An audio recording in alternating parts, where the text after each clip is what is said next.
پہ تو پورے مسلک کھڑے ہوئے ہیں حضرت۔ یہ ڈرامہ ہے، مسلک شسلک کا ہے، یہ ٹریڈ کمپنیاں ہیں۔ میں تو پہلے بھی آپ کو کئی مرتبہ کہا یہ جو حجرہ ساز دین ہے یہ ٹریڈ کمپنیاں ہیں، نہیں، ان کے پاس دلائل ہیں نا حضرت۔ تو یہی جھوٹی باتیں ہیں نا، کچھ اچھی بات تو کریں، قرآن کی کسی نص کو تو پیش کریں کہ رسول اللہ صلی اللہ علیہ وآلہ وسلم کے مقدس رشتوں کو ہدف تنقید بنا کر رسالت پر حملہ کیا گیا ہے، نبوت چیلنج ہو گئی تھی۔ اچھا، ہاں، تو مجھے بتایا جائے کہ بلا آپ کی کراچی میں ایک مولانا ہیں، وہ مولانا یزید کے باپ کا عرس مناتے ہیں، ٹھیک، لیکن رسول اللہ کے باپ کا عرس کیوں نہیں مناتے؟ یہ تو نبوت کا انکار ہے۔ یہ کلمے دوبارہ پڑھیں ظالم، از سر نو تجدید ایمان کریں جن کا یہ خیال ہے۔ بسم اللہ الرحمن الرحیم، السلام علیکم ورحمۃ اللہ وبرکاتہ۔ امید کرتا ہوں آپ لوگ خیریت سے ہوں گے۔ اللہ سبحانہ و تعالیٰ آپ سب کو اپنے حفظ و امان میں رکھے۔ آج ہم موجود ہیں علامہ ڈاکٹر صداقت علی فریدی صاحب حفظہ اللہ کے ساتھ، اور ان کے ساتھ میرے پہلے بھی سیشن ہو چکے ہیں ایمان ابو طالب علیہ السلام کے حوالے سے، اسی طرح وہ روایات جو صحاح ستہ کے اندر موجود ہیں جو ہمارے اہل سنت ائمہ اور محدثین نے شیعہ اور روافظ سے لی ہے، جسے ہم نے یہ عنوان دیا تھا فیضان روافظ کا، اور ہماری اہل سنت کی عوام نے اسے دیکھا اور ہم سب کے علم میں بہت اضافہ ہوا۔ اسی طرح یہ اگلی نشست ہے ہماری علامہ صاحب کے ساتھ، ان سے ہم استفادہ کریں گے۔ آج جو ہماری گفتگو کا موضوع ہے وہ ہے نبی صلی اللہ علیہ وآلہ وسلم کے والدین کریمین، ان کے ایمان کے حوالے سے، ان کی زندگی اور سیرت کے حوالے سے، کہ ایک مسلمان کو وہ نبی صلی اللہ علیہ وآلہ وسلم کے والدین کی سیرت کا علم ہونا چاہیے، ان کی زندگی کا معلوم ہونا چاہیے۔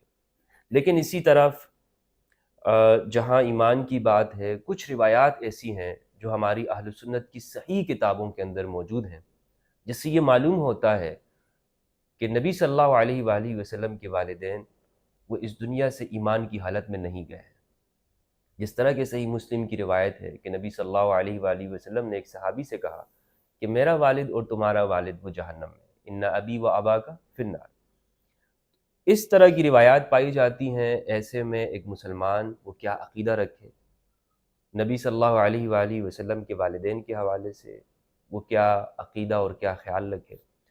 تو میں بہت شکریہ ادا کرتا ہوں ڈاکٹر صداقت علی فریدی صاحب کا، انہوں نے اس حوالے سے 2 بہترین کتابیں لکھی ہیں جن کا تعارف میں ضروری سمجھتا ہوں۔ ایک کتاب ہے قرآن اور وجاہت والدین مصطفیٰ صلی اللہ علیہ وسلم، پروفیسر ڈاکٹر حافظ قاری محمد صداقت علی فریدی، فاضل جامعہ فریدیہ ساہیوال، خطیب اعظم مسجد جامعہ نورانی کاموں کی گجرانوالہ، موبائل نمبر بھی لکھا ہوا ہے۔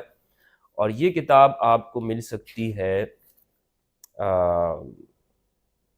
یہ کتاب اس کا جو ملنے کا پتہ ڈاکٹر پروفیسر صداقت علی فریدی صاحب، بینکوٹ پریس، نسبت روڈ، نزد لیبر ہال، لاہور میں گا تو آپ اس کتاب کو حاصل کر سکتے ہیں۔ دوسری جو کتاب ہے اس کی جلد دوم ہے، جلد دوم، قرآن عظیم اور عصمت والدین مصطفیٰ، یہ دوم جلد ہے۔ اس میں ان دونوں کتابوں کے اندر، دونوں جلدوں میں اس موضوع پہ گفتگو کی گئی ہے کہ نبی صلی اللہ علیہ وآلہ وسلم کے والدین وہ اس دنیا سے ایمان کی حالت میں گئے ہیں بلکہ معصوم ہیں۔ بہت شاندار موضوع ہے، اس حوالے سے گفتگو ہونی چاہیے، ہمارے لوگوں کو علم ہونا چاہیے کہ نبی صلی اللہ علیہ وآلہ وسلم کے والدین کون تھے۔ بہت کم ہمارے ہاں لوگوں کو علم ہے، بلکہ غلط فہمیاں پائی جاتی ہیں۔ تو ہم آغاز کرتے ہیں علامہ صاحب سے۔ علامہ صاحب بہت شکریہ، آپ نے وقت عنایت کیا، آپ اتنے لمبا سفر کر کے تشریف لائے۔ اللہ سبحانہ و تعالیٰ آپ کی کاوشوں کو قبول و منظور فرمائے۔ بسم اللہ الرحمن الرحیم۔ مولانا جامی رحمۃ اللہ تعالی علیہ نے ایک جملہ بولا تھا کہ 1000 بار بشویم دہن بمشک و گلاب، ہنوز نام تو گفتن کمال بے ادبیست۔ کیا بات ہے، کیا بات۔ اگر میں 1000 مرتبہ بھی اپنا منہ جو ہے وہ مشک گلاب سے دھوؤں تو رسول اللہ کا نام لینا کمال بے ادبی ہے۔ کیا بات۔ تو آج جن نفوس قدسیہ کے بارے میں ہم گفتگو کر رہے ہیں یہ تو نبی پاک کے بھی ماں باپ ہیں، بے شک، ان کا تقدس تو کہیں بلند و بالا ہے۔ جہاں تک اس وقت ہمارے علم کے ذخیرے میں یہ روایات کا ایک جوڑ توڑ موجود ہے، یہ دراصل دسوس ہے دین کے اندر، فیبریکیشن ہے، اس کی کوئی ذاتی دینی حقیقت نہیں ہے، ڈالی گئی ہیں یہ باتیں؟ ہاں یہ ڈالی گئی ہیں، یا یہ رسول اللہ صلی اللہ علیہ وآلہ وسلم کے مقدس رشتوں کو ہدف تنقید بنا کر رسالت پر حملہ کیا گیا ہے۔ یہ بات میں ایک تحقیق کے طالب علم کی حیثیت سے کہہ رہا ہوں۔ ابھی آپ نے روایت پڑھی کہ ابی و ابا کا فی النار، اب اس کی اسنادی حیثیت پر تو میں بعد میں گفتگو کروں گا، یہ قرآن کی نص کے ہی خلاف ہے۔ قرآن کہتا ہے وما کننا معذبین حتی نبعث رسولا، کہ ہم نے یہ فیصلہ کیا ہے کہ جب تک کسی رسول کو رسالت کی عظمت دے کر ہم مخلوق میں نہ بھیجیں تو وہ تبلیغ کرے، پھر حق کی دعوت دے، پھر اگر وہ انکار کریں تو پھر اس پر عذاب اور مواخذہ ہے، لیکن جب تک ہم رسول نہیں بھیجتے تو پھر لوگوں کو کا تو کوئی قصور نہیں، اس واسطے ہم ان کو عذاب دینے والے نہیں ہیں۔ تو دور فطرت کے اندر حضرت عیسیٰ علیہ السلام سے لے کر یہ 500 سال کا یہ دورانیہ ہے، بلکہ حضرت اسماعیل علیہ السلام سے لے کر 2500 سال کا، بعض روایات میں 3500 سال کا ایک دورانیہ ہے، کوئی پیغمبر عرب میں نہیں آیا۔ تو پھر یہ نفوس قدسیہ ہی زد میں کیوں آئے ہیں؟ ٹھیک ہے۔ دوسری بات یہ ہے کہ رسول اللہ صلی اللہ علیہ وآلہ وسلم کے جو والدین کریمین کی حرمت ہے، تقدس ہے، عصمت ہے، شرافت ہے، خلقی اور خلقی شرف اور کمال ہے، وہ نبوت کی دلیل ہے۔ نبوت چیلنج ہو گئی تھی۔ اچھا، ہاں، جب جبل ابو قبیس کی چوٹی پر کھڑے ہو کر رسول اللہ صلی اللہ علیہ وآلہ وسلم نے قولوا لا الہ الا اللہ کہا تو کفار مکہ نے چیلنج کر دیا کہ ہم نہیں مانتے۔ پھر آپ نے معجزات دکھائے، وہ بھی چیلنج ہو گئے، ان ھذا الا سحر مبین، قرآن پاک اس کی نشاندہی کر رہا ہے۔ پھر آپ صلی اللہ علیہ وسلم نے قرآن کی آیات سنائیں، انہوں نے کہا ان ھذا الا اساطیر الاولین۔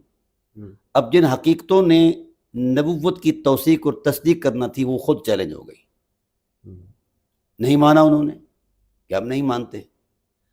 اس پر کفار مکہ چونکہ مزاحم تو تھے، طرح طرح کی باتیں بناتے، جادوگر، ساحر، کاہن وغیرہ کے الفاظ بولتے۔ پھر انہوں نے ایک کام کیا، انہوں نے کہا کہ ایسا کرو کہ ان کے خاندانی حرمت کو ٹارچر کرو، ہدف بناؤ، تاکہ ان کی شخصیت زد میں رہے۔ ہمارے کلچر میں بھی جہاں جہالت ہوتی ہے، ہم کسی کو اس کے ساتھ اگر کوئی معارضہ کرنا چاہتے ہیں یا کوئی اس کے ساتھ تلخ نوائی کرنا چاہتے ہیں تو پھر اس حوالے سے ہم بھی اس کے آباء و اجداد تک چلے جاتے ہیں، کسی کو ڈی گریڈ کرتے ہیں، ڈی گریڈ کرتے ہیں تاکہ اس کی شخص ہے نا یا اس کا جو بھرم ہے، تشخص ہے، وہ ختم ہو۔ تو انہوں نے ٹارگٹ کرتے ہوئے یہ کہا مثل محمد مثل نخلۃ فی کبوۃ الارض او فی کباء الارض، محمد صلی اللہ علیہ وآلہ وسلم کی مثال تو ایسی ہے کہ کوڑے کرکٹ کی جو اروڑی ہے، ڈھیر ہے، اس پر اگے ہوئے پودے کی طرح ہے۔ یہی نا سب پہ اعتراض اٹھایا گیا؟ ہاں، یہ اعتراض اٹھایا گیا۔ پھر اللہ کی غیرت جلال میں آئی، اللہ نے یہ ارشاد فرمایا لَقَدْ جَاءَكُمْ رَسُولٌ مِّنْ أَنفُسِكُمْ عَزِيزٌ عَلَيْهِ مَا عَنِتُّمْ حَرِيصٌ عَلَيْكُمْ بِالْمُؤْمِنِينَ رَءُوفٌ رَحِيمٌ، ایک متواتر قرات میں انفاسکم ہے کہ تم میرے محبوب صلی اللہ علیہ وآلہ وسلم کی حرمت مآب والدین کریمین طیبین طاہرین پر یا ان کے آباء و اجداد کی حرمتوں پر انگشت نمائی کر رہے ہو، تمہارے پاس تو تجربہ ہی کوئی نہیں ہے، سمجھا کہ نا حقائق سمجھنے کا، تم نے زندگی بھر ان کو دیکھا ہے، کہیں تو ان کے رویوں پر انگلی اٹھاؤ، ان کے کسی غیر معتبر یا غیر معقول رویے کی نشاندہی تو کرو، اور تم نہیں کر پاؤ گے۔ اس کی وجہ یہ ہے کہ وہ خلقتاً اور خلقاً نفاستوں کی ان انتہا پر تھے، ان کے کردار کی حرمت، ذہن اور یقین کا تقدس اتنا بلند و بالا تھا کہ جس سے آگے بلندیاں ختم ہو جاتی ہیں، کسی نفاست کا تصور ہی کوئی نہیں ہے۔ تو اللہ نے والدین مصطفیٰ صلی اللہ علیہ وآلہ وسلم کی حرمتوں کو دلیل نبوت بنایا ہے۔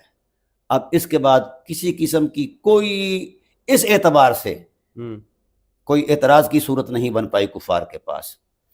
پھر انہوں نے کہا کہ لا الہ الا اللہ تو رائج ہی نہیں تھا، لا الہ اللہ تو رائج ہی نہیں تھا ہمارے سماج میں، سوسائٹی میں، یہ محمد صلی اللہ علیہ وسلم نے آ کر کیا ہے، تو ان کے والدین بھی تو لا الہ الا اللہ کے بغیر گئے، ہمیں کیوں لا الہ الا اللہ کی دعوت دیتے ہیں؟ اس پر پھر اللہ تعالیٰ کی غیرت جلال میں آئی۔ ہم نے مفتی صاحب دراصل قرآن کو نہیں پڑھا، مذہب پڑھے ہیں جو ہم نے حجروں میں بیٹھ کر تراشے ہیں۔ حجرہ ساز مذہب اور ہے اور منزل من اللہ دین اور ہے۔ تو ہم دین کے طالب علم ہیں، امت دین کی پابند ہے، حجرہ ساز مذہبوں کی پابند نہیں ہے۔ پھر اللہ تعالیٰ کی ذات والا کی جلالت اور غیرت جلال میں آئی اور ارشاد فرمایا کہ محبوب یہ لا الہ الا اللہ کا تانا آپ کے آباء و اجداد کو دے رہے ہیں۔ وَإِذْ قَالَ إِبْرَاهِيمُ سورہ زخرف، وَإِذْ قَالَ إِبْرَاهِيمُ لِأَبِيهِ وَقَوْمِهِ إِنَّنِي بَرَاءٌ مِّمَّا تَعْبُدُونَ۔ حبیب یاد کرو اس وقت کو جب آپ کے جد کریم حضرت ابراہیم علیہ السلام نے للکار کر کہا تھا کافروں کے معبد کے اندر، بت کدے کے اندر، کفار سے کہا کہ مجھے نفرت ہے تمہارے بتوں سے اور بت پرستوں سے، بیزار ہوں۔ اب اس تصور میں جو کہنے کا اسلوب تھا وہ ایک نبوی غیرت کی انتہا تھی، تلاطم تھا محبت خدا بندی کا، جو ایک بحر ذخائر ان کے سینے میں، حضرت خلیل کے سینے میں موجزن تھا۔ انہوں نے اس انداز میں فرط جذبات میں کہا کہ خدا ذوالجلال کا عرش وجد میں آ گیا، خدا کی رحمت جھوم اٹھی۔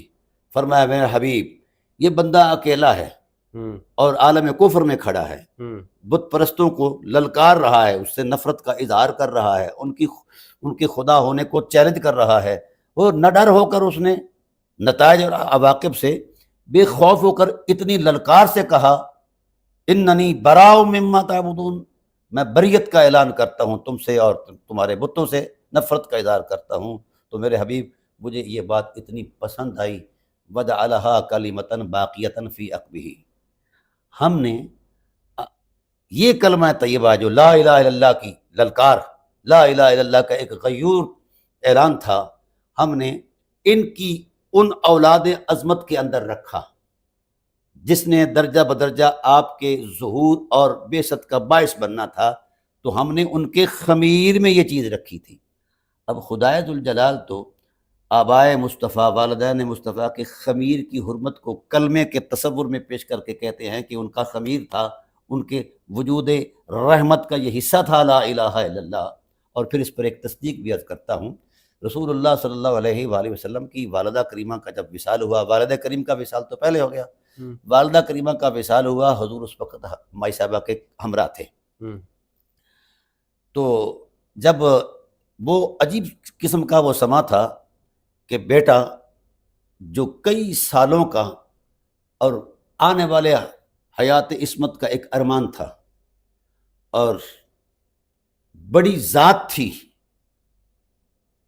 سید المرسلین کا ٹائٹل رکھنے والا تھا، اس کو ماں نے حسرت سے دیکھا تو کہا بارک اللہ فیک من غلامی، اے میرے بیٹے اللہ تجھے برکتوں سے مالا مال کر دے گا، لیکن فاللہ انہاک عن الاسنامی ودین ابیک البر ابراہیم، اے میرے بیٹے میں اپنے ممتا کا حق تمہیں جتلاتے ہوئے یہ کہہ رہی ہوں کہ لا الہ الا اللہ کی تقویم پر رہنا ہے، بت پرستوں کے قریب بھی نہیں جانا اور بتوں کے قریب نہیں جانا۔ کیوں کہ یہ دین ابراہیم لا الہ الا اللہ کی عصمت ہے۔ تو جس ماں نے خود رسول کو لا الہ الا اللہ سکھا رہی ہے تو اس ماں پر لا الہ الا اللہ کے نہ پڑھنے کی تہمت یہ ایک بہت بڑا بہتان ہے، سمجھا گئی۔ تیسری بات یہ ہے کہ جناب ابراہیم علیہ السلام، یہ قرآنی حوالے اس لیے پیش کر رہا ہوں کہ لوگ قرآن کا مطالعہ کریں، خاندان نبوت کو سمجھنے کے لیے، ان کی معرفت کے لیے۔ لوگ لیتے ہیں جو گھڑی ہوئی روایات کا سہارا ہے، یہ سب مصنوعی تصورات ہیں، ان کی کوئی حقیقت نہیں۔ کہاں سے شروع ہوا یہ دشمنان اہل بیت سے شروع ہوا ہے۔ یہ کون کہتا ہے کہ کہاں سے شروع ہوا ہے؟ یہ بھی کوئی پوچھنے والی بات ہے؟ یہ دشمنان اہل بیت نے ٹارگٹ کیا ہے اور ہدف بنایا ہے۔ حدیث پاک میں آئی ہے یہ بات، یعنی رسول اللہ کا فرمان۔ ہاں، تو دوسری بات یہ ہے کہ یہ کیسے ہو سکتا ہے کہ رسول وحی الہی کو توڑ کر اپنا نظریہ دیں؟ وہ کون سی ایسی علمی اور اخلاقی لیاقت ہے، اور خاص کر منصب رسالت کا تقدس؟ پھر ابراہیم علیہ السلام اور اسماعیل علیہ السلام کی ذوات قدسیہ نے کعبۃ اللہ کے حکم پر تعمیر کیا، تو اللہ کی رحمت جھوم اٹھی، فرمایا میرا گھر بنایا ہے تو مزدوری تو بنتی ہے، مانگو کیا مانگتے ہو۔ تو اب ایک خلیل تھا، ایک ذبی تھا، منصب کی حرمت میں کیا شان ہے ان کی، انہوں نے حسب حال مانگا. یہ نبوت کے مزاج کی حرمت ہے کہ کائنات کی کوئی مادی چیز ان کے سامنے اللہ کی عنایت کے اعتبار سے کوئی حیثیت ہی نہیں رکھتی. مال جان اولاد تو پہلے ہی پیش کر چکے تھے جس کے ٹائٹل پر انہیں امام بنایا گیا ہے. اب اس تصور میں جناب ابراہیم علیہ السلام کے ہاتھ اٹھ گئے. ربنا وجعلنا مسلمین لک، اے اللہ جب تک ہم زندہ رہیں، رمق حیات باقی رہے تو ہم تیرے حضور گردن جھکالے والے رہے، تیرے حضور ناز میں ہماری نیاز مندیوں کا تسلسل جاری رہے. اس پر اللہ کی جناب سے آواز آئی کہ تم پہلے ہی پیغمبر ہو، ایک خلیل ہے، ایک ذبیح ہے، تو یار کچھ اور مانگو. یہ بات تو ہے، اس پر تو تمہارا تسلسل موجود ہے حیات عصمت کا، اور مانگو. تو کہا ربنا وجعلنا مسلمین لک ومن ذریتنا امۃ مسلمۃ لک، ہم میں ایک ایسا طبقہ انسانیت پیدا فرما. یہ من تبعیض کا ہے، سارے نہیں، ان ہماری اولاد میں سے ایک حصہ انسانیت ایسا ہو جو مسلسل اسی انداز میں ہماری طرح جھکا رہے تیری بارگاہ عظمت میں. پھر وہ وقت رحمت آئے، ربنا وبعث فیہم رسولا، ان میں شان والا رسول بھیج دے. ایک بات تو یہ یعنی یہ ابراہیم سے لے کر آگے جتنا بھی جو وقت آتا ہے نبی صلی اللہ علیہ وسلم کے والدین تک، جناب عبد المطلب تک، ہاں یہ جو ذریت ہے یہ چلتی رہے گی، یہ چلتی رہے. یہ چلتی رہے گی. اور یعنی قرآن پاک کے اندر اس بات کا ایک تقدس بیان کیا گیا ہے. فرمایا ان اللہ اصطفیٰ آدم و نوح و آل ابراہیم. صحیح. اچھا، اس ذریت میں سے جس میں سے رسول نے مبعوث ہوں گے، تشریف لانا ہے. رسول نے تشریف لانا ہے، ذریت میں سے مبعوث ہوں گے، ہاں تو وہ مسلمان اور مومن ہوگی ابراہیم کی دعا کی وجہ نہیں، وہ تو شروع سے ہی ان کا خمیر ہے یار، ان کا خمیر ہے مفتی صاحب. لا الہ الا اللہ ان کو طبعاً ودیت فرمایا گیا ہے، ان کو پڑھنے کی ضرورت ہی نہیں ہے، کیونکہ لا الہ الا اللہ کے تقاضوں کے خلاف کبھی ان کے کردار میں کوئی ایسی نشاندہی نہیں ملتی. صحیح ہے، صحیح. یعنی یہ ابراہیم کی دعا ہے، ہاں، یہ ابراہیم پورا ذریت. ہاں. اوکے. اور پھر اس کے بعد اللہ تعالیٰ کی ذات والا صفات میں یہ بہت قرآن پاک کی تو بہت ساری آیات ہے اس تصور میں، لیکن چونکہ ہم مذہب کی اینک لگا کر قرآن کو پڑھتے ہیں، کبھی کاش ہم اسلام کی اینک لگا کر پڑھیں تو یہ چیزیں ہمیں محسوس ہوں کہ یہ غلط ہیں. اب اللہ وحدہ لا شریک نے فرمایا ان اللہ اصطفیٰ، اللہ نے شان مصطفیت بخشی. اور استفایت کے بہت سارے معنی ہیں، میں صرف ایک معنی پر اکتفا کروں گا. القرب والحضور والمحبت بحضور اللہ تعالی. مصطفیٰ کس کو کہتے ہیں؟ جب اللہ کسی کو اپنا قرب حضور عطا فرماتا ہے. استفایت کا معنی چناؤ بھی کرتے ہیں. اب اس چناؤ کا کیا تصور ہے؟ کوئی سیاسی چناؤ ہے؟ وہ اپنی قربتوں کی حرم والی بارگاہ میں کا تصور ہے. تو جن کو اللہ مصطفیت کی انتہا قرار دے، مصطفیٰ بھی کہے، اور پھر ان کی بابت اس طرح کا تصور، وہ بھی وہ روایات جو مدسوس روایات ہیں جن کی حقیقت ہی کوئی نہیں ہے، گڑی ہوئی روایات ہیں. اچھا، اب آیت اتری تو اصحاب رسول کو تجسس ہوا کہ رسول اگر اپنی زبان رحمت سے اس کی وضاحت فرما دیں. تو رسول رحمت صلی اللہ علیہ وآلہ وسلم نے وضاحت فرمائی ان اللہ اصطفیٰ آدم واصطفیٰ من بنی آدم ابراہیم واصطفیٰ من بنی ابراہیم اسماعیل واصطفیٰ من بنی اسماعیل کنانا واصطفیٰ من بنی کنانا نزارا واصطفیٰ من بنی نزارا قریشا واصطفیٰ من بنی قریش بنی ہاشم واصطفیٰ من بنی ہاشم بنی عبد المطلب واصطفانی انا مصطفیٰ من مصطفی. یہ رسول کا خطبہ ہے. فرمایا اللہ نے شان استفایت بخشی اس کو حضرت آدم علیہ السلام کو. اور اس کا بھی ایک پس منظر ہے، وہ قرآن میں بھی ہے اور احادیث میں بھی ہے. جب اللہ تعالیٰ کی ذات نے پیکر خاکی میں مصطفیٰ کریم علیہ السلام کی حسن عصمت کو متوجہ فرمایا تو ان کے پیکر خاکی میں ایک طوفان آیا محبت کا. وہ جذب اور مستی میں آئے، سرشاری میں آئے. تو حضور عظمت الہی میں ان کا یہ عمل اتنا پسند آیا کہ اللہ نے فرمایا مصطفیٰ ہو گئے. جس راہ سے مصطفیٰ کریم علیہ السلام کی ذات نے گزرنا تھا، خواہ وہ پشت آدم ہو اور شکم حوا ہو، اس تسلسل میں پشت عبداللہ علیہ السلام تک، حضرت آدم سے نوح کو، کیونکہ وہ دوسری اصل ہے انسانیت کی، پھر ان سے اسماعیل کو ابراہیم کو، ابراہیم سے اسماعیل کو، اسماعیل سے کنانہ کو، نزار کو، قریش کو، یہ سارا خاندانی تسلسل بیان فرمایا، اور پھر یہاں تک ارشاد فرما دیا کہ جب ان مصطفیتوں کی انتہا ہوئی، جس سے آگے اور کوئی مصطفیٰ نہیں ہے، تو میں ان دو مصطفیٰؤں سے مصطفیٰ ہوں، میں ان دو مصطفیٰؤں سے مصطفیٰ ہوں۔ تو جن کو اللہ قرب و حضور سمدیت میں شان استفایت عطا فرمائے، ان کی بابت اس طرح کی واہی روایات سے استدلال کرنا کیسے جائز ہو سکتا ہے؟ اس پہ تو پورے مسلک کھڑے ہوئے ہیں حضرت۔ یہ ڈرامہ ہے، مسلک شسلک کا ہے، یہ ٹریڈ کمپنیاں ہیں۔ میں تو پہلے بھی آپ کو کئی مرتبہ کہا، یہ جو حجرہ ساز دین ہے، یہ ٹریڈ کمپنیاں ہیں۔ نہیں، ان کے پاس دلائل ہیں نا حضرت۔ تو یہی جھوٹی باتیں ہیں نا، کوئی سچی بات تو کریں، قرآن کی کسی نص کو تو پیش کریں۔ یہاں آپ کو بتاتا ہوں کہ قرآن کتنا انہوں نے غلط استعمال کیا ہے۔ یہ جو سورہ توبہ کی آیت کریمہ ہے نا جی، ما کان للنبی والذین آمنوا یستغفروا للمشرکین، اب ڈرامہ بازی دیکھو کہ ان دو آیتوں کا نشانہ حضرت ابو طالب علیہ السلام کو بنایا گیا اور حضور علیہ السلام کی والدہ کریمہ کو۔ حضرت ابو طالب علیہ السلام کی بابت تو ہم گفتگو کریں گے جب ان کی کتاب پر گفتگو ہوگی۔ تو رسول اللہ صلی اللہ علیہ وسلم کی والدہ کریمہ کے بارے میں یہ ایک بوگس سی FIR قائم کی کہ رسول اللہ صلی اللہ علیہ وسلم 6 ہجری کو جناب جا رہے تھے عمرہ کرنے، اور راستے میں انہوں نے ینبوع البحر کا راستہ اختیار کیا، تو دل بھر آیا کہ یہاں اب واقع مقام پر میری والدہ کریمہ جو ہیں یہاں مدفون ہیں، تو لہٰذا میں ان کی قبر کی زیارت چاہوں گا۔ تو اللہ تعالیٰ کی ذات نے قبر کی اجازت دے دی۔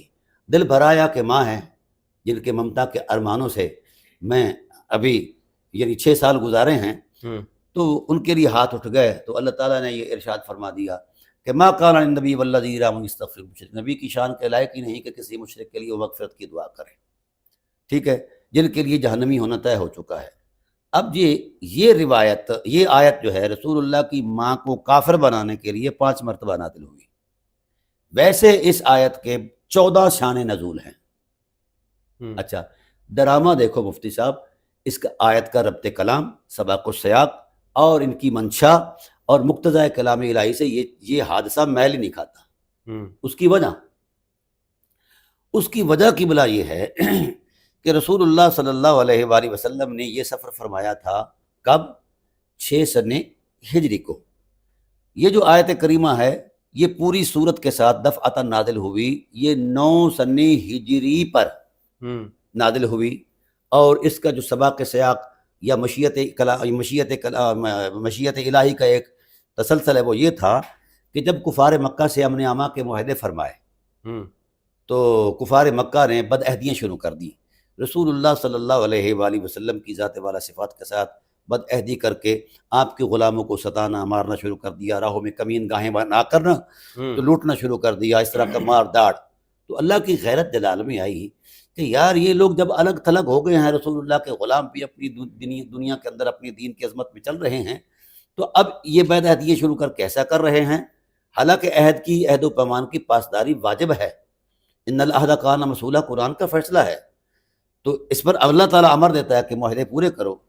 لیکن چونکہ وہ بد عہد تھے، بد عہدیاں تھیں ان کے پاس، تو وحدہ لا شریک نے ان کی بد عہدی کو کنڈیمڈ کرنے کے لیے یا ان کی اس معاہدے کو توڑنے کے لیے یہ برات صورت جو ہے 129 آیات پر مشتمل نازل فرمائی، جس پر آغاز میں، ہر صورت کے آغاز میں بسم اللہ ہے، مگر یہاں بسم اللہ ہی نہیں ہے، کیونکہ اللہ کی جلالت اور غضب کا اظہار ہے۔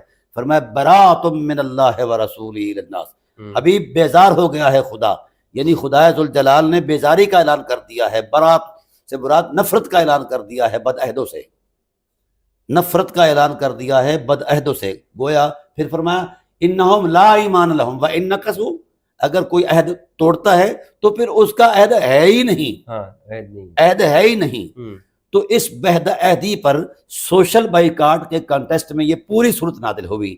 اس کا یہ سارا مائنڈ سیٹ جو ہے اس کے اندر کلام الہی کے اندر جو اللہ وحدہ لا شریک کے ارشادات ہیں اسی تصور میں ہیں، اور اس نزول یہ حضرت ابوبکر صدیق کو دے کر بھیجا گیا نا۔ حضرت ابوبکر صدیق چلے گئے یہ امیر حج بن کر 9 ہجری کے بعد، تو مولا کائنات کو یہ دے کر بھیجا گیا۔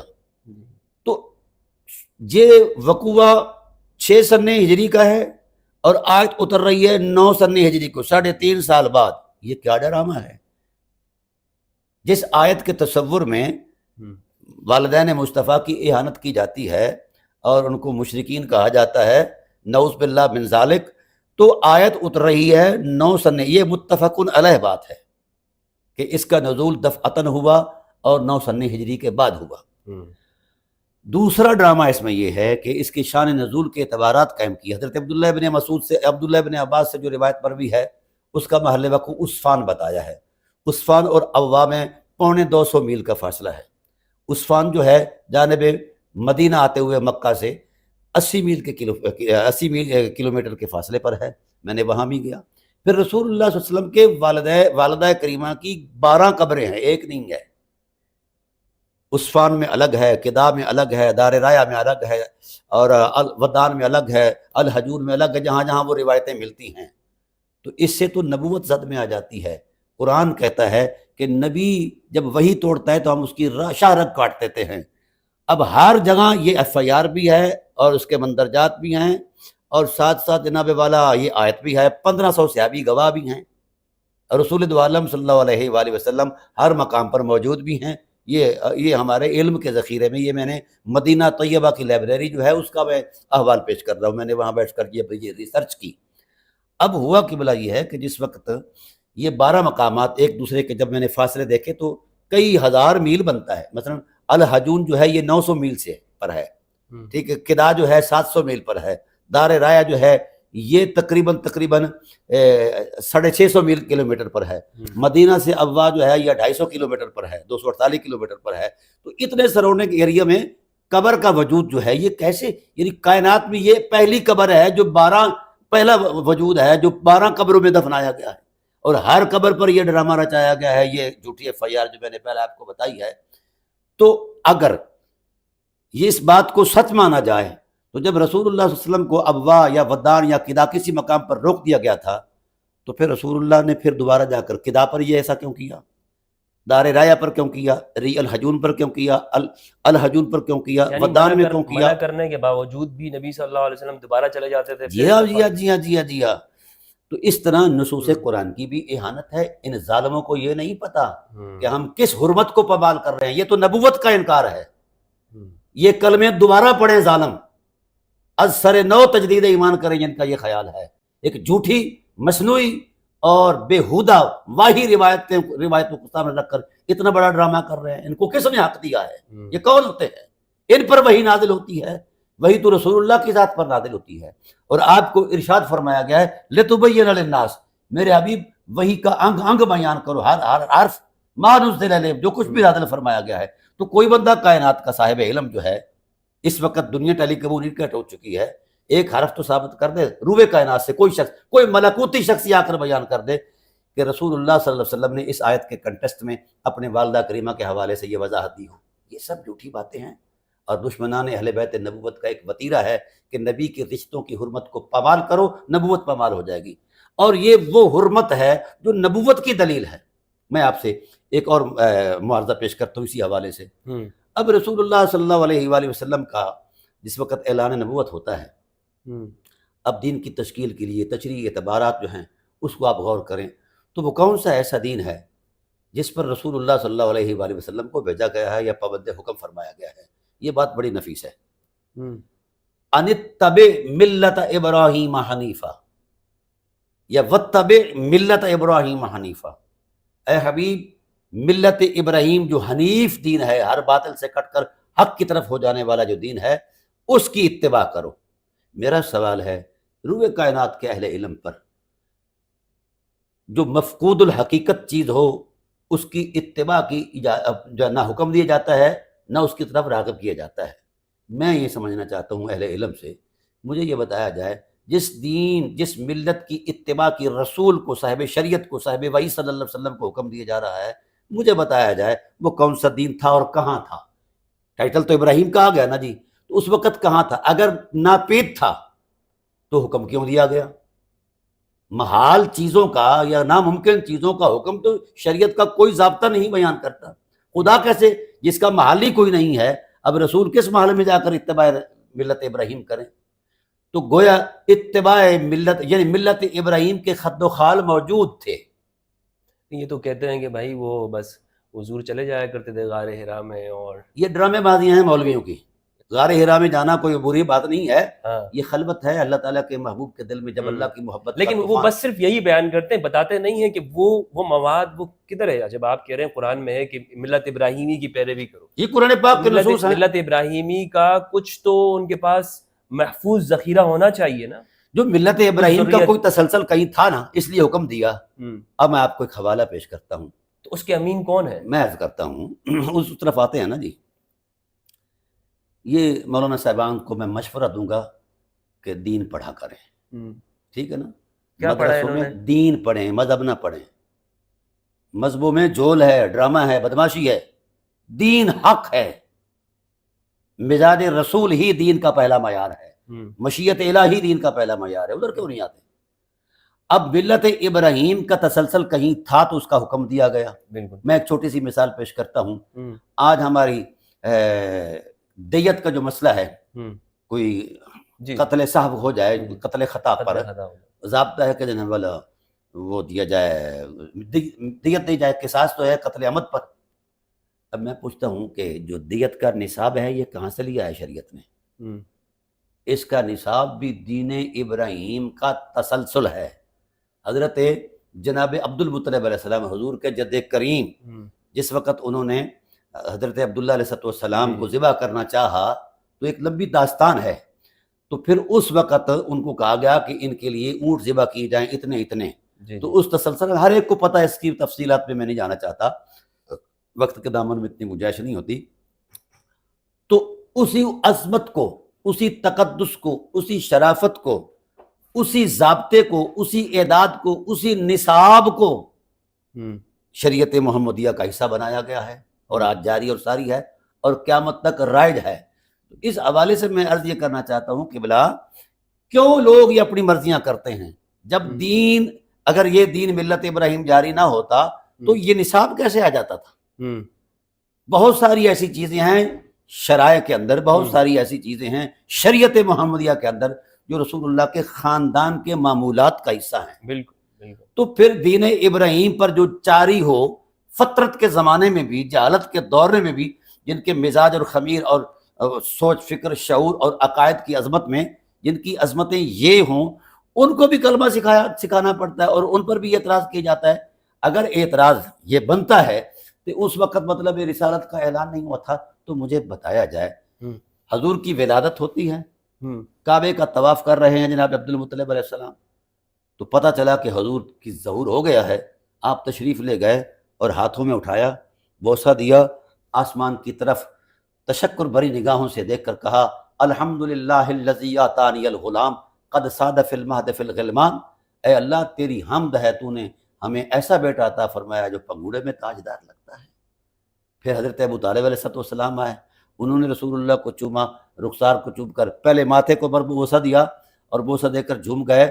آسمان کی طرف نگاہ اٹھا کر متشکرانہ انداز میں کہا ملک الناس لیس لہ شریک هو الوہاب والمبدی والمعید ومن تحت السماء لہ بحق ومن فوق السماء لہ عبید. اس کے بنانے والا کوئی لا شریک ہو سکتا ہے.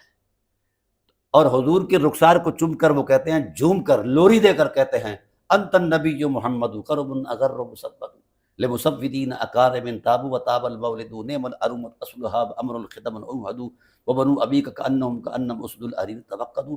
قبلہ مفتی صاحب اس کا ترجمہ بھی کر دیں گے. ہاں، رسول اللہ صلی اللہ علیہ وآلہ وسلم کو اٹھا کر چومتے ہیں نا جناب ابو طالب علیہ السلام، کہتے ہیں کہ محمد تیری نگاہوں نے میری روح کو ایسی تازگی بخشی ہے، میرا یقین یہ کہتا ہے کہ تو صرف نبی نہیں ہے، نبیوں کا بھی تاجدار ہے.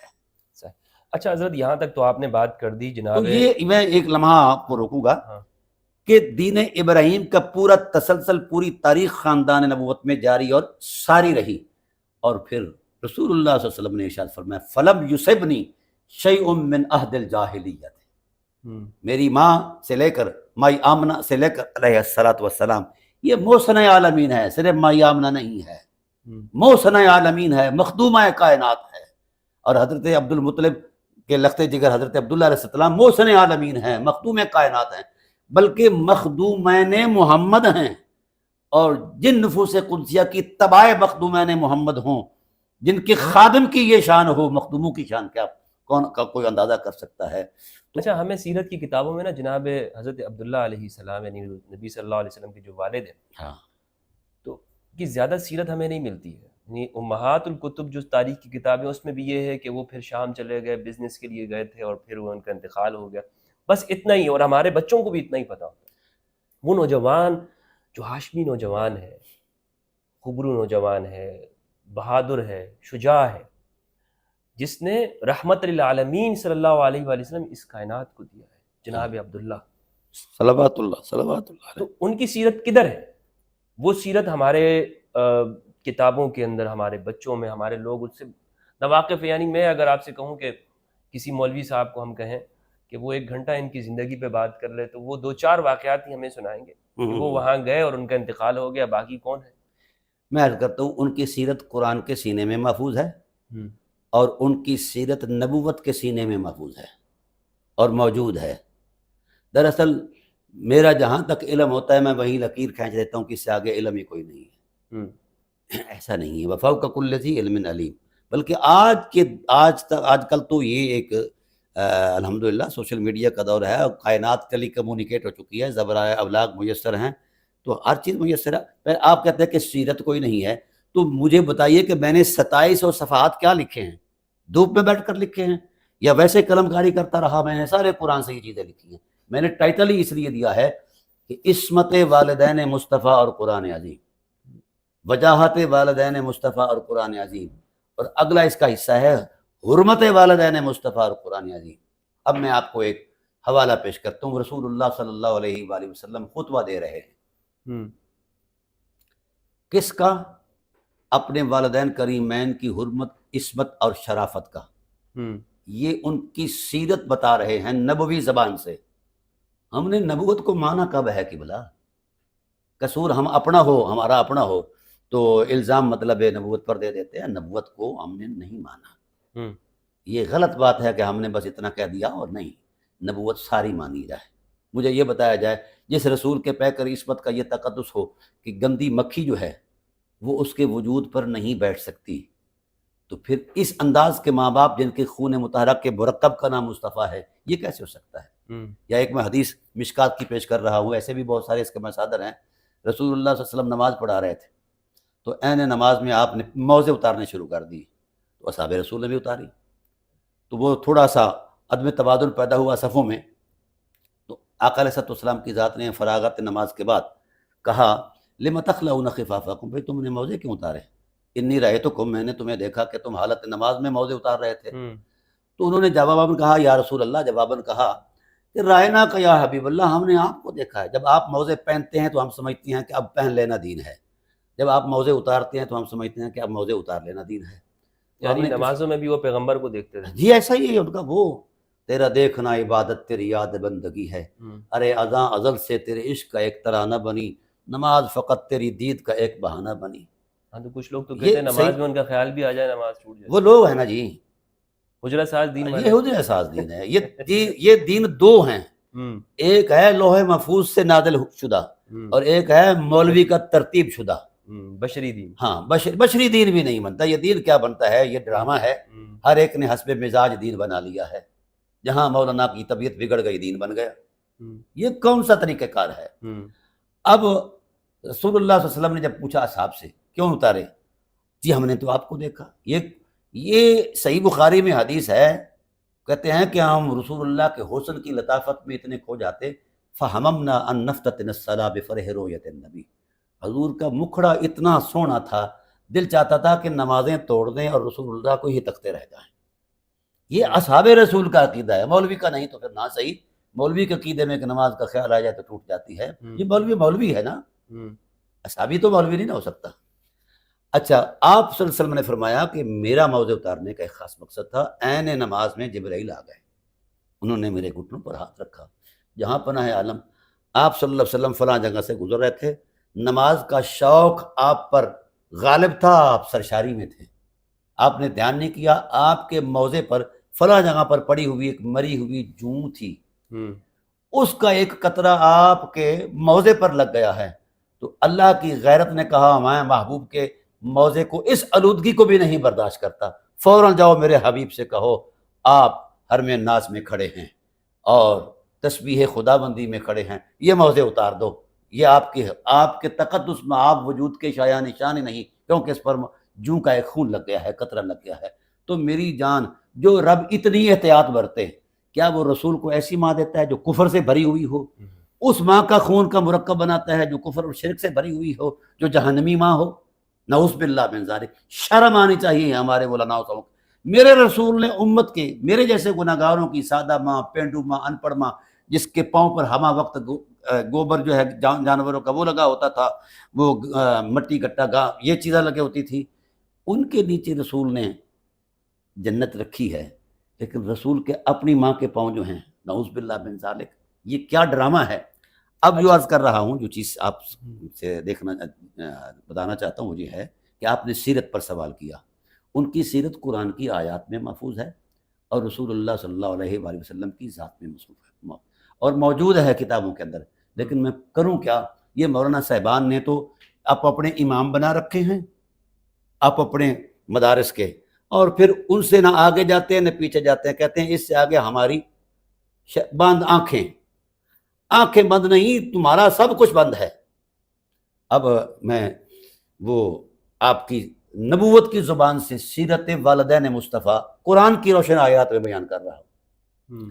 رسول اللہ صلی اللہ علیہ وآلہ وسلم نے سب سے پہلے اپنے خاندانی نسب کو بیان فرمایا جب نسب رسالت جو ہے یہ واشگاف ہو گیا، کھل گیا، تو آپ نے پھر ارشاد فرمایا ان اللہ خلق الخلق ثم قسم قسمین فجعلنی فی خیرہما،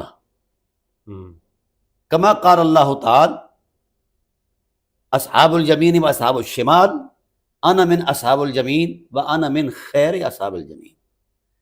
لوگوں، جس وقت خدائے ذوالجلال نے مخلوق کو پیدا فرمایا تو دو حصے کیے، جن لوگوں کا سیرت، کردار، اخلاق اتنی بلندی پر تھا کہ اس سے آگے کسی بلندی کا تصور کوئی نہیں ہے، میں ان سے ہوں جو حرمت کردار اور طہارت نسب اور طہارت شرافت اور بزرگی اور طہارت فطرت کے اعتبار سے اتنے بلند تھے کہ جس سے آگے بلندی کا تصور کوئی نہیں ہے، میں ان سے ہوں۔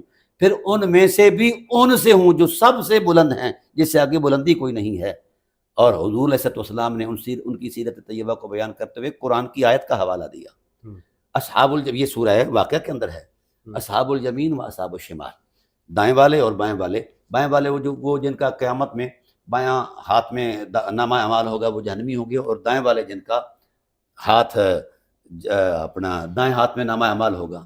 اب مفتی صاحب آپ نے وہ حدیث پڑھی تھی، ابی و اباک فی النار، اب رسول کہہ رہے ہیں میں ان سے ہوں جن کا جنتی ہونا ابتدا سے ہی طے کر لیا گیا ہے۔ اب ہم کہاں لڑیں گے، کس سے لڑیں گے؟ وہ کون سی ایسی چیز ہے؟ اور اس کی تائید میں قرآن کی آیت رسول خطبے میں بیان کر رہا ہے۔ پھر فرمایا ثم قسم قسمین ثلاثا، پھر ان دو قسموں کو تین قسموں میں تقسیم کیا، کما قال اللہ تعالی اصحاب المیمنۃ و اصحاب المشأمہ والسابقون السابقون، جس طرح اللہ تعالیٰ کا ارشاد گرامی ہے کہ کچھ اصحاب یمین یعنی پہلے دو کیٹیگریز اور کچھ اصحاب شمال، پھر فرمایا کچھ ایسے ہیں جو اصحاب یمین سے بھی اوپر چلے گئے، یعنی جنت نیچے رہ گئی، وہ جنت سے بھی ورا ہو گئے۔ انا من اصحاب والسابقون السابقون، وہ سبقت لے گئے، سب سے آگے۔ بڑا جملہ ہے اللہ تعالیٰ کی طرف سے، رسول خدا صلی اللہ علیہ وسلم کی طرف سے۔ میں سمجھتا ہوں کہ خدا کرے اس جملے پر امت کا یقین آ جائے تو بختور ہو جائے ساری امت۔ رسول اللہ صلی اللہ علیہ وسلم فرماتے ہیں انا من السابقین، میں سبقت والے سے ہوں، وانا من خیر السابقین، وہ ان میں سے جو سب سے اوپر ہیں، جس سے آگے بلندی کا تصور ہی کوئی نہیں ہے سبقت کا، میں وہاں سے۔ تو اصحاب رسول کو تجسس ہوا کہ یا رسول اللہ، جنت نیچے رہ گئی، حرمتیں نیچے رہ گئیں، کمالات، شرف، سب کچھ، یہ سبقت لے جا گئے، جنت سے بھی اوپر چلے گئے، تو کدھر گئے؟ ان کی جہت سبقت کیا ہے؟ تو حضور عظمت الہی سے آواز آئی، یہ ادھر ہیں جدھر جہاد کا تصور ہی کوئی نہیں ہے۔ یا اللہ پھر کہاں ہیں؟ فرمایا اولئک المقربون، یہ خدا کے قرب حضور میں رہنے والے ہیں، یہ حرم الہی میں رہنے والے ہیں۔ اس سے پہلے بھی آپ نے ایک ارشاد فرمایا تھا کہ میرے آباء و اجداد حرمت مآب جو ہیں، یہ وجود آدم سے بھی پہلے حرم الہی میں اللہ کی تسبیح کیا کرتے تھے، اور اللہ کی تسبیح اس ذوق سے کرتے کہ فرشتوں کے اندر بھی وجد پیدا ہو جاتا، وہ بھی وجد گناہ ہو کر تسبیح کیا کرتے تھے۔ تو پھر آپ صلی اللہ علیہ وسلم نے فرمایا، پھر ان قسموں کو گھروں میں تقسیم کیا، قبائل میں، فجعلنی فی خیرہم قبیلۃ، پھر میں جو قبیلوں میں برکت اور خیر اور حرمت کردار کی وجہ سے سب سے زیادہ بلند تھے، مجھے اس قبیلے میں بھیجا گیا۔ تو ثم جعل القبائل بیوتا، پھر قبائل کو گھروں میں تقسیم کیا، فجعلنی فیہم خیر القبیلۃ، جو قبیلہ افضلیتوں اور عظمتوں میں سب سے بلند تھا مجھے اس گھر میں رکھا۔ انا خیرکم نفسا، یہ صحابہ کو بیان کر رہے ہیں، میں اپنے کردار، سیرت، اخلاق کی حرمت میں سب سے افضل ہوں، اعلیٰ ہوں۔ وخیرکم ابا، میرا باپ بھی جو ہے وہ حرمت کردار اور سیرت کی شرافت میں اتنا بلند و بالا ہے کہ کسی کا باپ وہاں نہیں پہنچا۔ تو رسول صلی اللہ علیہ وآلہ وسلم تو اس تصور میں اور یہ میں نے حدیث کی 144 کتابوں میں یہ روایت پڑھی ہے اور مستند روایت ہے۔ تو میری جان، یہ جو ڈرامہ بنایا گیا ہے یہ عصبیت پر بنایا گیا ہے، اس کی کوئی دینی حقیقت نہیں ہے۔ اب میں آپ کو ایک چھوٹے سے آپ کی کراچی کی بات سناتا ہوں، شرمناک رویہ ملا اعظم کا۔ مجھے لوگ کہتے ہیں کہ آپ کی گفتگو میں بڑی تلخی ہے، بھی تلخی کیوں نہ کروں؟ جو رسول اللہ کے بزرگوں کا حیا نہیں کرتا اس کی بزرگی کا کوئی حیا نہیں ہے، اور مجھے یہ کہتے ہوئے کوئی نہ شرم محسوس ہوتی ہے نہ کوئی خوف محسوس ہوتا ہے۔ رسول اللہ کی بزرگی کا حیا جب رسول پر واجب ہے، میرے رسول کو اللہ نے فرمایا، میرے حبیب آپ کو سید المرسلین بنایا، خاتم النبیین بنایا، ہر نعمت بخشی، اٹھو اور اس کا شکر ادا کرو، قدردانی کرو۔ تو اللہ تعالیٰ کے رسول نے سجدوں میں کر کہا، پروردگار عالم، میں تیرا شکر ادا نہ کروں؟ افلا اکون عبدا شکورا، یہ کیسے ہو سکتا ہے کہ میں تیرا شکر ادا نہ کروں؟ تیری ہر نعمت پر ہر سانس میں کروڑوں شکر ادا کرتا ہوں۔ تو حضور عظمت الہی سے آواز آئی، ابھی شکر مکمل نہیں ہوا۔ انشکر لی والدیک، اس طرح میرا شکر آپ پر واجب ہے، اس ماں کا بھی شکر ادا کرو جس نے جنم دیا ہے، اس بابا کا بھی شکر ادا کرو جس نے جنم دیا ہے۔ تو جو مشکورین مصطفیٰ ہوں تو مجھے بتایا جائے۔ اب اس تصور میں اس طرح کی بدی روایات جو واہی تصور میں پیش کی جاتی ہیں، ان کی کوئی حقیقت ہے؟ لیکن یہ شرمناک رویہ اہل سنت کا، بالخصوص ہم بریلویوں کا، یہ بات میں نہیں، بریلوی تو قائل ہیں، نہیں، والدین کریم قائل اگر ہیں تو مجھے بتایا جائے کہ بلا آپ کی کراچی میں ایک مولانا ہیں، وہ مولانا یزید کے باپ کا عرس مناتے ہیں، ٹھیک، لیکن رسول اللہ کے باپ کا عرس کیوں نہیں مناتے ہیں؟ ماں کا عرس کیوں نہیں مناتے ہیں؟ کل اس نے مرنا بھی ہے، یا تشریف لے جانا ہے، یا وصال ہو جانا ہے، یا جو کچھ بھی اس نے ہونا ہے، اور اس کا بڑا سارا مزار بنے گا۔ یہ رسول کی ماں سے بڑا بندہ ہے؟ رسول اللہ کے باپ کے تقدس سے بڑا بندہ ہے؟ ٹائٹل دیکھو، ڈرامہ دیکھو، ہم نے نہیں دیکھا کبھی، میں نے دیکھا ہے، کیونکہ میں ان کا دفاع نہیں، کرتا ہم نے رہا۔ کبھی والدین کریمین کے عرس مناتے ہوئے ان کو نہیں دیکھا، نہیں دیکھا، اور کسی کو بھی نہیں دیکھا۔ مولوی کی ماں مر جائے اگلا دن عرس کا اشتہار ہوتا ہے، جی کی بات، ہاں، جو اس کا پیر کا باپ فوت ہو جائے تو اگلا دن جناب بڑے لنگر، گائے ذبح کرو، فلاں کرو، ذبح کرو، بھائی میرا باپ اس کا عرس ہے۔ بھائی جہاں سے عرسوں کی خیرات ملی ہے ان کا عرس کیوں نہیں منایا جاتا؟ یہ میں کراچی میں آ کر کراچی والوں کو پیغام دے رہا ہوں، اس عاشق رسول سے دیکھو، جس کو آپ نے بڑا سارا پگڑا بھی بنایا ہے، اگر ہری پگڑی نہ پہنو تو بندہ مسلمان نہیں رہتا۔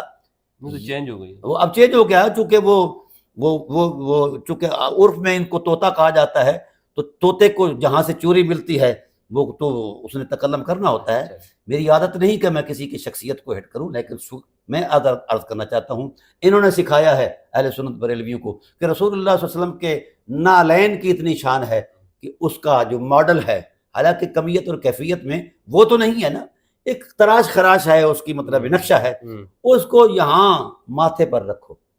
سبحان اللہ، بڑا عشق ہے۔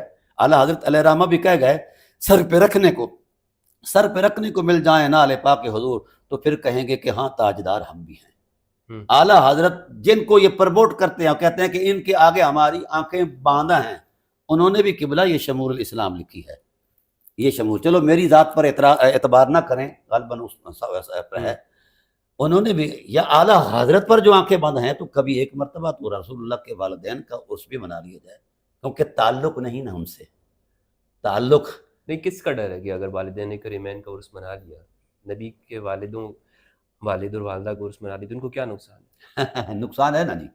کیا نقصان ہے؟ جس طرح حضرت ابو طالب علیہ السلام کی عظمت کو قبول کرنا جو ہے ان کے لیے ناگوار ہے، کیونکہ اعلیٰ حضرت فرما گئے ہیں.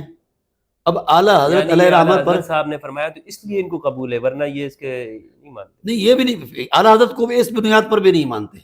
وہ کہتے ہیں کہ سنت اعلیٰ حضرت جو ہے نا جی وہ امت کے لیے ضروری ہے. وہ بھائی اللہ کے بندو، یہ رسول اللہ نے اپنے ماں باپ کا عرس منایا ہے، ٹھیک ہے، اور ساری زندگی مناتے رہے ہیں. ان کو کیا پتا؟ جی، یہ جی. فقیر کے پاس آئیں تو فقیر ان کو بتائے گا صحیح کہ میں روایت صورت ہے. حال کیا.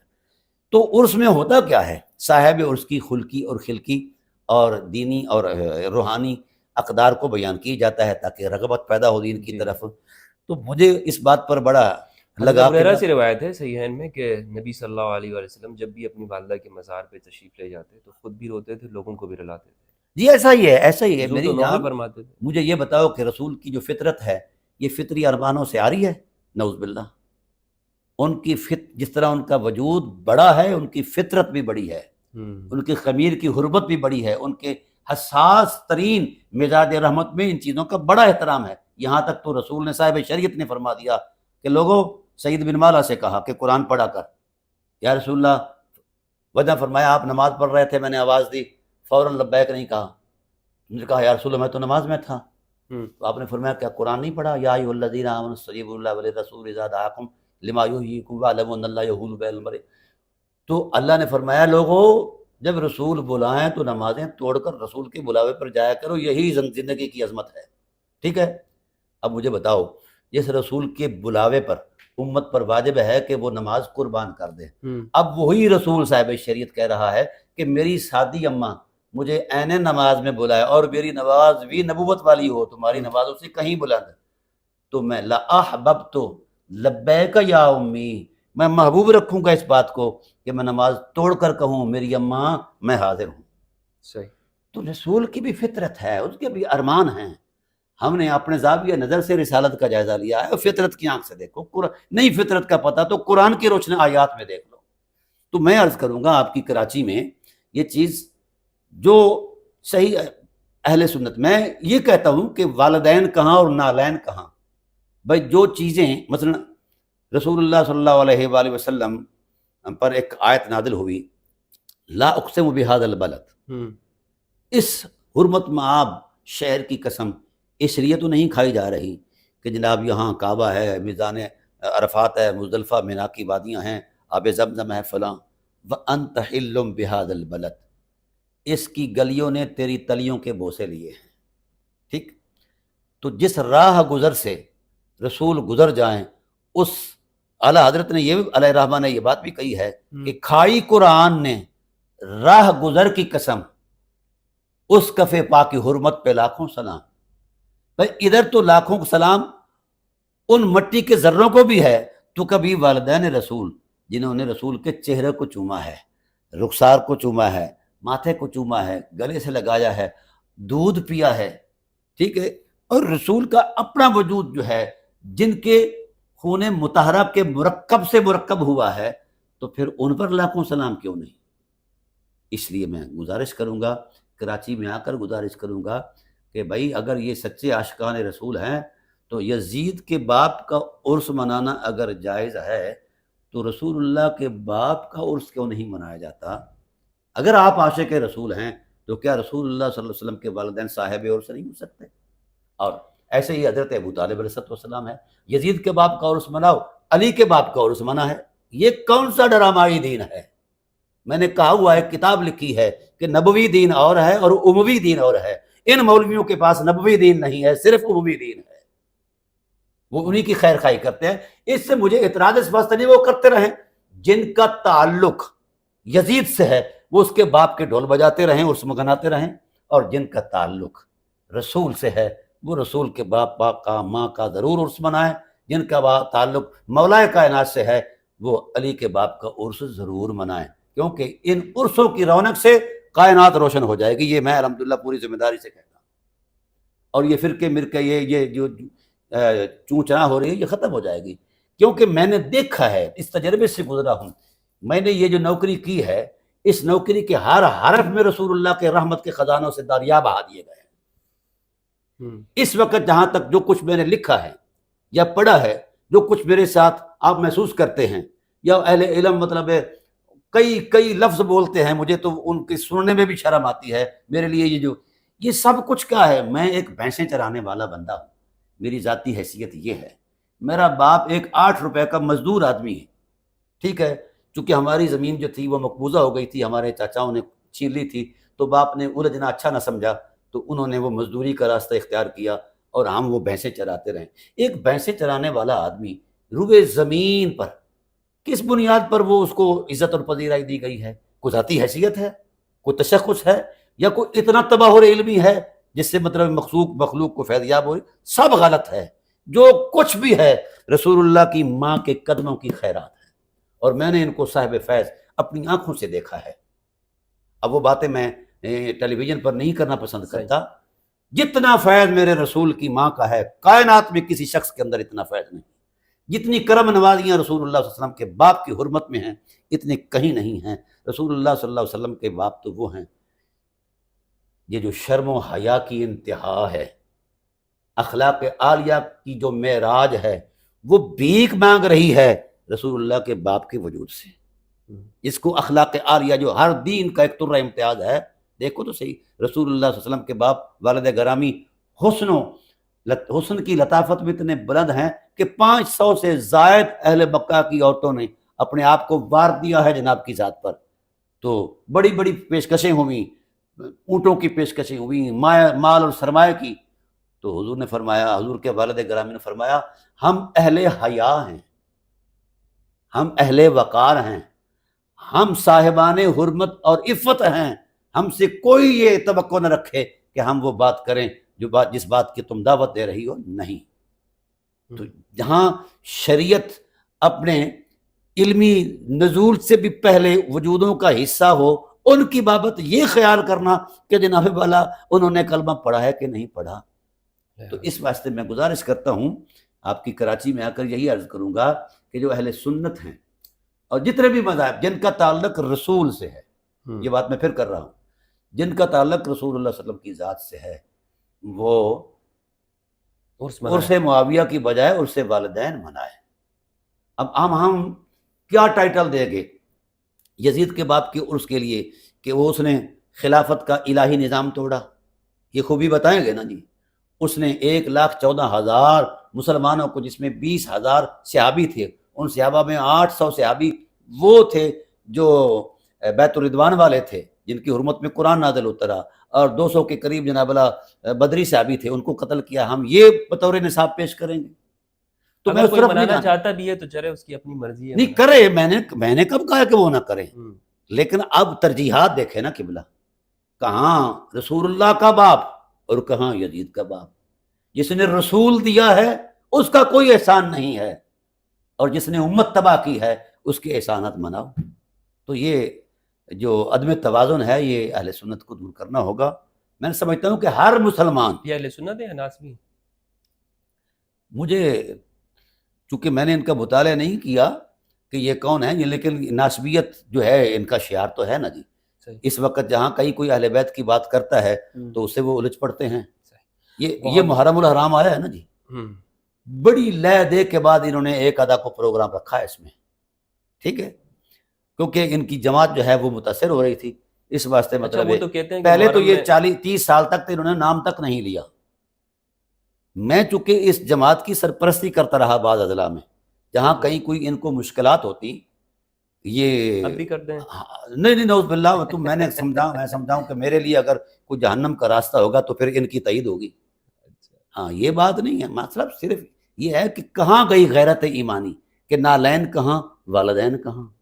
بہت بہت شکریہ. تو جن کو قبلہ مفتی صاحب خدا کی طرف سے درود آئے، جن پر درود پڑھنا ذات نبوت پر فرض ہو، ان پر یہ تصور قائم کرنا کہ حبیب آبا کا فنار، یہ سب سے بڑا جھوٹ ہے.